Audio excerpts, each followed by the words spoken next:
ఇది తెలుగు రాష్ట్రాల్లో జరిగినటువంటి 100 కోట్ల పెద్ద కుంభకోణం. ఇక్కడ ఉన్నటువంటి రైతులందరూ చాలా పేద కుటుంబాల నుంచి, చాలా మధ్యతరగతి నుంచి వచ్చినటువంటి సాధారణ రైతులు సార్. సో ఈ డాంకీ ప్యాలెస్ అనేటువంటిది తమిళనాడులో తిరునెల్వేలి అనేటువంటి డిస్టిక్లో ముక్కడాల్ అనేటువంటి గ్రామంలో ఉంది. దీనికి ప్రొపరేటర్ యు బాబు, గిరి సుందర్ అనేటువంటి ఆయన మార్కెటింగు, సోనికారెడ్డి అనేటువంటి అమ్మాయి తిరుపతి నుంచి వైస్ ప్రెసిడెంట్ మార్కెటింగ్ చూసుకుంటుంది, బాలాజీ అనేటువంటి ఆయన శివకాశి నుంచి మార్కెటింగ్ లాజిస్టిక్స్ చూసుకుంటాడు, ఆ రమేష్ కుమార్ అనేటువంటి ఆయన డాక్టర్ గుజరాత్ నుంచి వస్తారు. మీరు నమ్ముతారో లేదో, ఈ అమాయకమైనటువంటి రైతులు మా అందరి దగ్గర నుంచి ట్రైనింగ్ ప్రోగ్రామ్ అని చెప్పి 2 గంటల టైంలో ఉదయం 10 గంటల ట్రైనింగ్ స్టార్ట్ చేసి మధ్యాహ్నం 1 గంట లోపల 50,000 రూపాయలు కలెక్ట్ చేశారు సార్. తర్వాత ఈ డాంకీ ప్యాలెస్లో ఫ్రాంచైజీ తీసుకోవాలంటే ఒక్కొక్క మనిషి దగ్గర, ఒక రైతు దగ్గర 5.5 లక్షల డిపాజిట్ వసూలు చేశారు. టోటల్ 400 మంది రైతుల దగ్గర 5.5 లక్షలు వసూలు చేశారు. 22 కోట్ల రూపాయలు లిక్విడ్ క్యాష్ తీసుకున్నారు యూబాబు అనేటువంటి వ్యక్తి, ఈ 5గురు ఫ్రాడ్ టీమ్ ఫ్రాంచైజీ మెంబర్స్. నా గురించి చెప్పాలి సార్, నా పేరు సాయిబాబు, గుంటూరు జిల్లా మాది. నేను బెంగళూరులో జాబ్ చేస్తాను. 20 సంవత్సరాల నుంచి కుప్పంలో ఉన్నటువంటి రైతులతో నేను ఎంతో మంచిగా ఉంటాను, యానిమల్ లవర్ నేను. సో అక్కడ ఉన్నటువంటి పేద కుటుంబంలో ఉన్నటువంటి 3 స్నేహితులతో నా ఫ్రెండ్షిప్ ఉండటం వలన వాళ్ళకి నేను ఇన్వెస్ట్మెంట్ పెట్టి వాళ్ళు వచ్చి 2022లో డాంకీ పాల్ గురించి చెప్తే నేను ఎంతో ఇన్స్పైర్ అయ్యి, సరే ఇది సమాజానికి ఉపయోగపడేది, ఇప్పుడే కరోనా పోయి సంవత్సరంన్నర అయింది, సో మనం సమాజానికి మంచి చేస్తున్నాం, చిన్నపిల్లలకి మంచి చేస్తున్నటువంటి ఒక మంచి ఉద్దేశంతో 56 లక్షలు పెట్టి ఈ డాంకీ ఫామ్ అనేటువంటిది ఒక కుప్పంలో పెట్టామండి. పెట్టినాక 3 నెలలు 2022 జనవరి 2023 జనవరిలో మా ఫామ్ ఓపెన్ అయింది సార్. 3 నెలలు ఈ బాబు అనేటువంటి అతను డబ్బులు ఇచ్చాడు. 2023 జనవరి నుంచి ఏప్రిల్ ఎండింగ్ వరకు కావాలని అందరికీ చక్కగా డబ్బులు వేశాడు. 2 లక్షలు 3 లక్షలు వాళ్ళు ఎంతైతే పాలు తీసుకురాలో అందేశారు. ఎందుకంటే ఆ 2023 జనవరి నుంచి ఏప్రిల్ వరకు 400 మంది ఫామ్ యజమానులు ద్వారా యూట్యూబ్లో ఎంటర్టైన్మెంట్ చేసి, ఆ సోనికా అనే అమ్మాయి చేత యూట్యూబ్లో చెప్పించి ఇది నెలకి 10 లక్షలు సంపాదించవచ్చు అని అమాయకమైనటువంటి ఒక రైతులకి, ఫార్మర్లకి మోసగించి ఈ యొక్క ఉచ్చులో ఊబిలో దింపి ఎంతోమంది ప్రాణాలతో చెలగాటం ఆడుకుంటా ఉన్నారు. మా గ్రూప్ సభ్యురాలైనటువంటి రమాదేవి గారు ఇక్కడే ఉన్నారు. రమాదేవి గారు కూతురు 19 సంవత్సరాల పాప ఐసీయూలో చావు బ్రతుకుల మధ్య ఉంది. ఇప్పుడు ఆ పాప గుండెకి ఆపరేషన్ చేయాలంటే 15 లక్షల రూపాయలు డబ్బులు కావాలి సార్. నిన్న రమాదేవి గారు అక్కలాంటిది నిన్న ఫోన్ చేసి ఏడుస్తూ ఉంటే నేను తట్టుకోలేక బెంగళూరు నుంచి వచ్చాను. ఇటువంటి పరాభవం ఎవరికి జరగకూడదు సార్. 20వ తారీఖు అక్టోబర్న అమరావతి వెళ్ళి మా రైతు సోదరులందరూ నారా లోకేష్ గారికి ఎంతో విన్నవించుకున్నారు. నారా లోకేష్ గారి మీద మాకు ఎంతో అభిమానం ఉంది. నారా లోకేష్ గారు ఏ పని చేసినా చాలా చక్కగా చేస్తున్నారు అనేటువంటి ఒక మంచి టాకు మార్కెట్లో ఉంది. సార్ కొంచెం ఇబ్బందులు ఉండటం వలన మా సమస్యలను పట్టించుకోలేదు. ఆయన తలుచుకుంటే ఈ అప్లికేషన్ ఇమ్మీడియట్లీగా స్టాలిన్ గారికి పంపిస్తారు, తమిళనాడు పంపిస్తారు, మా ప్రాబ్లం సాల్వ్ అవుతుంది. అలాగే 15 రోజుల క్రితం కేటీఆర్ గారు ట్విట్టర్ ద్వారా మాకు రెస్పాండ్ అయ్యారు. కేటీఆర్ సార్ హ్యాట్సాప్, మీకు మేము ధన్యవాదాలు చెప్పుకుంటున్నాం సార్. అట్లీస్ట్ ఒక వచ్చినటువంటి మెసేజ్ని మీరు రెస్పాండ్ అయ్యారు. ఆ రెస్పాండ్ అయినాక ఒక 2000 మంది వితిన్ 5 నిమిషాల్లో దాన్ని చూశారు. మాకు చాలా ఆనందంగా ఉంది. దయచేసి అందరూ సపోర్ట్ చేయండి. ఎంతోమంది బ్రతుకుల్లో రోడ్డున పడ్డాయి.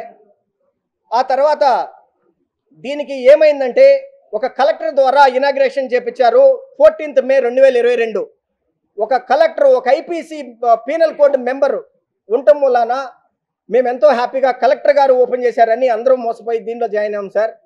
ఆ తర్వాత అతను మోసం మాకు తెలిసింది. ఆ తర్వాత ఏం చేశాడంటే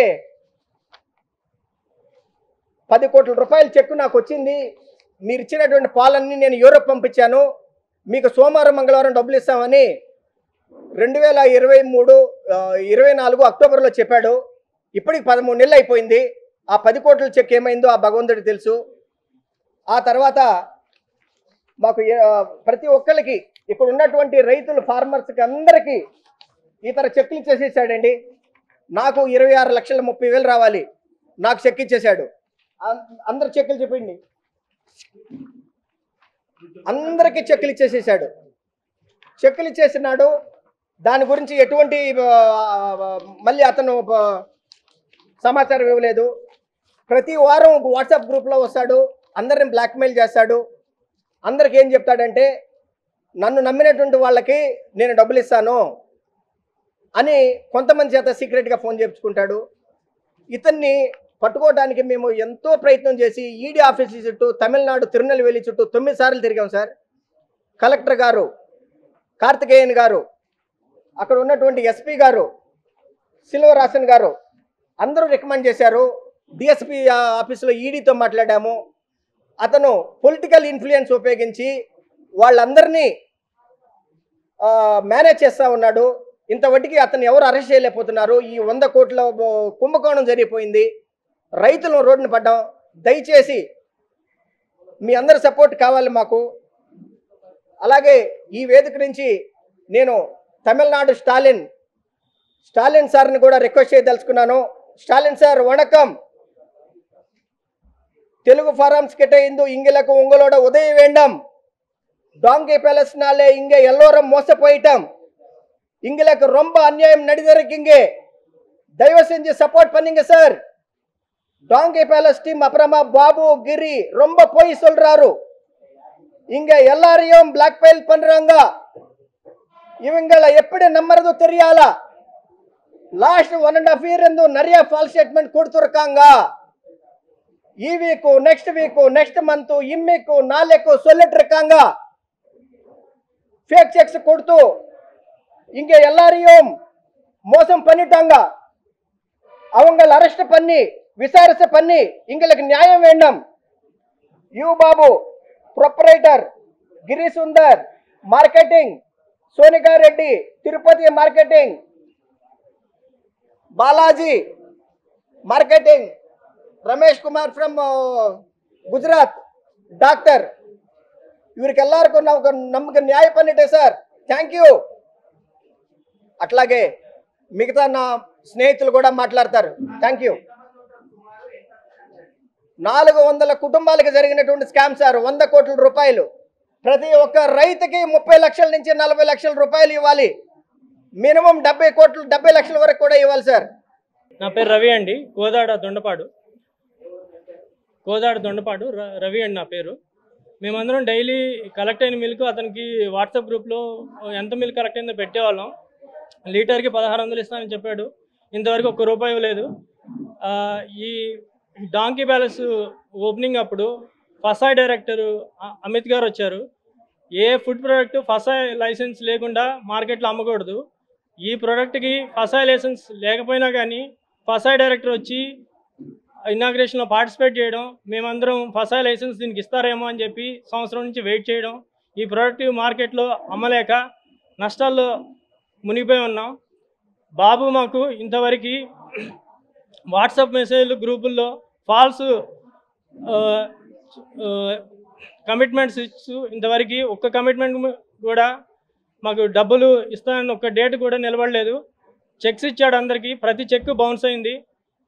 అలాగే ఎన్ఆర్సిఈ నేషనల్ రీసెర్చ్ సెంటర్ ఆన్ ఈక్వెంట్స్ వీరు కూడా వారి వెబ్సైట్లో డాంకీ ప్యాలెస్ సక్సెస్ఫుల్ స్టోరీ అని చెప్పి వారి వెబ్సైట్లో పెట్టారు. ఇవన్నీ చూసి collector Vishnu Venugopal inauguration, NRCE support, FSSAI director రావడం, ఈ 3 చూసి చదువుకునే వాళ్ళు కూడా వీళ్ళ మోసంలో బోల్తా కొట్టారు. మా అందరికి కలిపి 100 కోట్ల దాకా ఇన్ఫ్రాస్ట్రక్చర్ పరంగా, పెట్టుబడి పరంగా, యానిమల్ ఫీడింగ్ పరంగా అన్ని విధాలుగా నష్టపోయాం. 2 రాష్ట్రాల ముఖ్యమంత్రులు మేము విన్నవించుకునేది ఏంటంటే, మేమందరం ప్రతి ఒక్కళ్ళం ఏ ఊరికి ఆ ఊరు వెళ్ళి పోలీస్ స్టేషన్లో కంప్లైంట్ ఇచ్చి లాయర్లకి, పోలీసులకి డబ్బులు ఖర్చు పెట్టే పరిస్థితిలో మేము లేము. మేమందరం దార్జరేక్ దిగువనికి దిగజారిపోయాం. ఈ 100 మంది తరపున మీరు కామన్ ఎఫ్ఐఆర్ ఫైల్ చేసి 2 రాష్ట్రాలు దీని మీద ఇన్వెస్టిగేషన్ స్టార్ట్ చేసి మాకు న్యాయం చేయవలసిందిగా కోరుకుంటున్నాం. మేము ఇప్పుడు అందరూ చదువుకున్న వాళ్ళు మోసపోవడానికి కారణం ఎన్ఆర్సీ డైరెక్టర్స్ వచ్చారు. రమేష్ గారు కీలక పాత్ర అండి ఇందులో. ఆయన చెప్పిండే దానికే మేము నమ్మాము. అన్ని విధాల ఫ్రాంచైజీ హైజీనిక్గా పెట్టాడండి. ఇంకొకటి ఏమంటే అండి, ఫస్ట్ డాంకీస్ కొనాలా అన్నట్టు మమ్మల్ని మోసం చేసేటట్టు ఆయన తీసుకురాలేదండి. ఇందులో ఫస్ట్ మీరే డాంకీస్ ఎక్కడన్నా తెచ్చుకోండి, పాలు మాత్రమే మాకు ఇవ్వండి అన్నట్టు తెచ్చాడండి. కొన్ని రోజుల తర్వాత ఒక్కొక్కటి మారుస్తూ పోయాడండి. ఫస్ట్ 3 నెలలు అందరికీ డబ్బు బాగానే ఇచ్చాడు. ఇందులో ఇప్పుడు మేమందరూ చాలా మంది చదువుకున్న వాళ్ళు ఉన్నారు, ఇప్పుడు ఎవరు ముందుకు రాలేకపోతున్నారండి. గాడిదల ఫామ్ అంటే సిగ్గుచేటు, అందరు నవ్వుతారు అన్నట్టు పెద్ద పెద్ద వ్యక్తులు కూడా ఇందులో ఉన్నారండి. ఇప్పుడు మాకు ఆత్మహత్య చేసుకునే తప్ప ఏ దారి లేదండి. లోనులు తెచ్చుకొని పెట్టాము, మా పిల్లలకి చదువులు కట్టలేకపోతున్నాము. మేము అసలు ఇంట్లో కనీసం ఒక పూట తినడానికి కూడా లేకుండా పరిస్థితి దిగజార్చాడండి. మేము వెళ్ళలేదండి, యూట్యూబ్ వాళ్ళు చేసిన ప్రచారం ద్వారా ఇంతమంది నడి రోడ్లోకి వచ్చాము.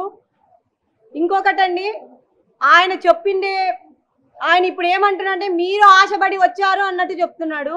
మేమైతే గాడిదల పాలు విలువే కదా, కరోనా టైంలో మేము ఫారిన్కి పంపిస్తాము, ఇది 10 సంవత్సరాల బిజినెస్, 10 లక్షలు ఇదే కొలతలతో మీరు వెయ్యాలి షెడ్డు, ఇదే పాలు ఇదే గ్లౌజులు వేసుకొని పాలు పిండాలి అని చెప్పడం అన్నీ నమ్మసక్యంగా పలికాడండి. దాని విధంగా మేము మోసపోయాల్సి వచ్చిందండి. ఇంతమంది మేమందరూ ఏమంత తిక్కవాళ్ళేం కాదు, మాకు తెలిసి చాలా హైలీ డ్రామా చేసి మెయిన్ కలెక్టర్ గారు వచ్చారండి. కలెక్టర్ వచ్చింటే మేము నమ్మమండి, కొంచెం ఆలోచించే వాళ్ళమే. లక్షలు పెట్టుబడి కాబట్టి ఫస్ట్ చెప్పడం 10-20 లక్షలతో చెప్పారండి, అది 50-60 లక్షలకి తీసుకెళ్లారు. 3 నెలలు మాత్రమే ఇచ్చారండి. ఒక ఊర్లో ఒక ఫామ్ పెట్టిన తర్వాత ఒక ఫామ్ నుంచి 10 ఫాములు రెట్టింపయ్యాయండి. అది ఆయన మెయిన్ ప్లాను. మాకు తెలీదు, గాడిదలు ఎక్కడో తెచ్చుకోమంటున్నారు, పాలకు ఒకటే కదా తీసుకొని డబ్బులు ఇస్తున్నారు అనే విధంగా మేము ఆలోచించాము. ఎన్ఆర్సీ డైరెక్టర్స్ అండి, అంతా చదువుకున్న వాళ్ళే. పెద్ద గ్రాండ్ ఓపెనింగ్ గా 1 ఇయర్ ఫంక్షన్ చేశాడండి. వీళ్ళందరూ ఇంత మోసం ఊర్లో చేస్తుంటే వాళ్ళందరూ ఏం చేస్తున్నారండి? మేము రైతులమండి, పాలు బిత్తుకొని మేము జూలైగా బెట్టింగ్లు ఆడి సంపాదించుకోవాలని పెట్టలేదండి. షెడ్ వేసుకున్నాము, గాడిదలు పాలు పిండాము, 40,000 జీతాలు ఇచ్చామండి మాతో ఉండి లేక కూడా. కానీ ఈరోజు ఇంత దిగజార్చాడు మమ్మల్ని. మేము కష్టాన్ని నమ్ముకున్నామండి. అతను ఇచ్చే డబ్బు 1600 మాకు పాలకు వస్తోంది, సోపులు చేస్తున్నాము, మెడిసిన్ చేస్తున్నాము, వాల్యూ ఉందని చెప్పాడండి. అందుకనే దిగాము. ప్రొజెక్టర్లో క్లాసులు వేసి చూపించాడండి, ఎక్కడికి కంట్రీకి పోతున్నాయో, ఏమేం చేస్తున్నారో, ఏ డాక్టర్లు ఉన్నారో. అనిమల్స్ అంటే మాకు ప్రాణము, గాడిదల్ని రక్షించాలి, దానిలో ఎంతో ప్రోటీన్ ఉన్నాయి అని చెప్పే తీసుకొచ్చాడండి. 100 గాడిదలండి ఒక్కొక్కరు నడి దోడ్లోకి వదిలేసే పరిస్థితి వచ్చిందండి. అవి మాకు ఎంతో బాగా అలవాటు అయ్యాయండి, కానీ మా చేతిలో ఏమీ లేవు పెట్టుకోవడానికి తిండి. దాని వలన బయటకు వదిలేసాము. 100 గాడిదలు చనిపోయాయండి కేవలం అతను కారణంగా, వాళ్ళ మాఫియా కారణంగానే. మాది 70 లక్షలండి. ఫస్ట్ 10 లక్షలతో దిగాలనుకున్నాము, 10 లక్షలతో 20 లక్షలు అయ్యింది. ఇంతే విధంగా షెడ్ వేయాలని చెప్పాడు. వాడు 5 లక్షలు వాడి గుట్ట కొట్టుకుంటే మాకు ఇబ్బంది వచ్చేది కాదండి. ఒక్కొక్కరికి షెడ్లు, భూములు, ఊర్లో వేరే వాళ్ళ భూముల్లో పెద్ద పెద్ద బిల్డింగులు, రూములు, వర్కర్స్, ఫ్రిడ్జ్, ఇన్వెంటర్స్, ప్రతిదీ, సింగిల్ ఫేజ్ కరెంటు. 70 లక్షలు 20 లక్షలు ఇన్ఫ్రాస్ట్రక్చర్ కి వాడుకున్నాడండి, 20 లక్షలు గాడిదలకి వాడుకున్నాడండి. మాకు 20 లక్షలు ఖర్చు వచ్చిందండి. నెలకి 1 లక్ష రూపాయల తిండికి 20 నెలలుగా మేపాము, 20 లక్షలు ఖర్చు వచ్చింది. వాడికి ఒక 5,50,000 కట్టాము. 5 లక్షలు కట్టేటప్పుడు కూడా మేమందరూ చదువుకున్న వాళ్ళే అడిగాం వాడిని, ఎందుకు మేము 5 లక్షలు కట్టాలి అని. వాడు చెప్పింది, మీ తర్వాత మాకు ఇంకొకరు గాడిదలకి పాలకి ఇస్తే మీరు వాళ్ళకి ఇవ్వకూడదు, సెక్యూరిటీ డిపాజిట్ అని చెప్పి తీసుకున్నాడండి. మాకే ఇవ్వాలి మీరు పాలు, మేము కంపెనీస్ తో పాలకు ఒప్పందం తీసుకుంటాం, మీరు ఇంకొకరు 100 రూపాయలు ఎక్కువ వస్తే అక్కడికి ఇస్తారు పాలు, అట్లా ఇవ్వకూడదు, మీ 5 లక్షలు మా సెక్యూరిటీ డిపాజిట్, 1 నెల డిపాజిట్, అన్ని నమ్మసక్యంగా పలికాడండి. దారుణంగా మోసం చేశాడు. ఇప్పుడు మాకున్న పరిస్థితి అంటే 70-80 లక్షలు చిన్న అమౌంట్ కాదు. ఆయనకు 5,50,000 ఇచ్చామండి. గాడిదలు అని చెప్పేసి మళ్ళీ ఒక 30 లక్షలు ఇచ్చామండి. 30 గాడిదలే అండి, అవి లీటర్ గాడిదలు, లీటర్ పాలు ఇస్తాయి అన్నట్టు. అవి పెద్ద గాడిదలు అండి, అవి గుర్రాల్లాగా ఉంటాయి. మామూలు ఈ గాడిదలు అంటే కూడా మేము కనుక్కునే వాళ్ళం, ఎక్కడ సాగలతో పట్టుకొచ్చుకునే వాళ్ళం. లేదు, గుజరాత్ లోనే దొరుకుతుంది, ఒక గాడిద 1,00,000 నుంచి 1,20,000 అని చెప్పారండి. అందుకని వాడికి 30 గాడిదలు 30 లక్షలు ఇచ్చి తెచ్చుకున్నామండి. ఒక 3 నెలలు 4 నెలలు చేశాడండి బానే. ఇంకొకటి పని వాళ్ళని కూడా వాళ్ళే చెప్పారండి, పని వాళ్ళు కూడా మీకు ఇబ్బంది ఉండదు, గాడిదలు ఇబ్బంది ఉండదు, పాలు ఒకటి మీరు హైజీనిక్ పాలండి, ఒక బాటల్ మీద మరక పడితే ఎనికి దొబ్బేసి వెళ్ళిపోయాడండి. అందుకనే మేము నమ్మాము అతన్ని. ఒక 3 నెలలు ఇకపోతే ఏదో నిజంగా బిజినెస్ లో జరుగుతాయి కదా లాభ నష్టాలు అని చెప్పి నమ్మాము. ఇన్ని రోజులు ఆగామండి. అసలు ఇప్పుడు మాకు అసలు ఏ విధంగా జరగదు. మేము ఎంతో ఇబ్బందులు పడి లోన్లు కట్టుకోలేక ప్రతి ఒక్కరండి మా పిల్లల్ని మొహాలు చూసి మేము రోజు అడుగు వేస్తున్నామండి ముందుకి. లేకపోతే ఒక్క నిమిషం అండి మాకు ఆత్మహత్య చేసుకోవాలనే ఉంది. ఇట్లాంటి వాడిలో మేము ఇంత బలైపోయాము. ఇంత జీవితం కాలం సంపాదించే అమౌంట్ బలి చేశాడు వాడు. వాడికి ఎట్లయినా 2 రాష్ట్రాల సీఎంలు స్టాలిన్ సార్ ఎక్కడున్నా మమ్మల్ని ఆదుకోవాలని కోరుకుంటున్నాం సార్. వాడికి శిక్ష పడాలి. వాడు ఏం చేశాడో వాడి నిజం స్వరూపం మాకు తెలియాలి. వాడికి శిక్ష పడితే అన్నా ఇంకా ఇప్పటికీ చేస్తున్నాడు సార్. ఇంకా ఎవరు బలి కాకూడదని మేము వచ్చాం సార్. థ్యాంక్ యూ అండి. ఏ మూల వెళ్ళలేదండి. సోనిక అండి, ఆయమ మన సోనిక అండి, ఆమె లేదండి యూట్యూబ్ ద్వారా చూసి కలిస్తే ఫ్రాంచైజీ ఇస్తున్నాము, ఇట్లా గాడిద పాలు మాకు అవసరం ఉంది. సోనిక గారండి పబ్లిసిటీ ఇచ్చారండి. ఫ్రాంచైజీ అని చెప్పాడండి. మన అన్ని ఫ్రాంచైజీస్ ఉన్నాయి కదండి, ఇప్పుడు ఆ విధంగా చెప్పాడు. చాలా మంది దగ్గర డబ్బులు 50 లక్షల దాకా వసూలు చేసి ఒక్క డాంకి కూడా సప్లై చేయలేదు. ఆ డబ్బులు కూడా అతని దగ్గరే ఉన్నాయి. ఈ యూట్యూబ్లో చాలా వీడియోస్ స్ప్రెడ్ చేశారండి.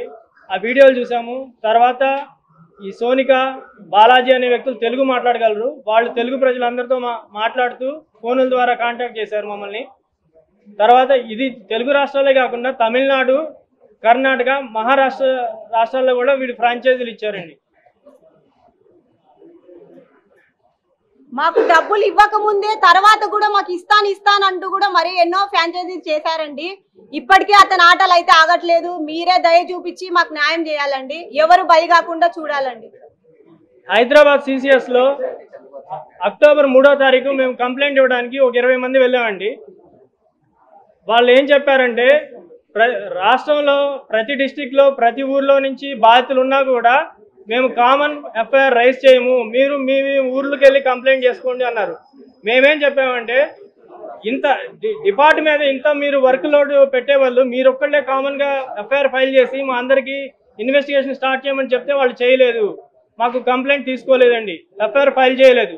మేము CM సార్ని కోరేదల్లా CCS లాంటి పెద్ద సంస్థల ద్వారా ఏదో ఒక పెద్ద సంస్థ ద్వారా ఇలాంటి వాళ్ళ మీద ఇన్వెస్టిగేషన్ స్టార్ట్ చేయమని, ఈ ఫైనాన్షియల్ క్రైమ్ని ఇన్వెస్టిగేట్ చేయాలని, మా అందరికీ వీలైన త్వరగా న్యాయం చేయాలని కోరుకుంటున్నాం.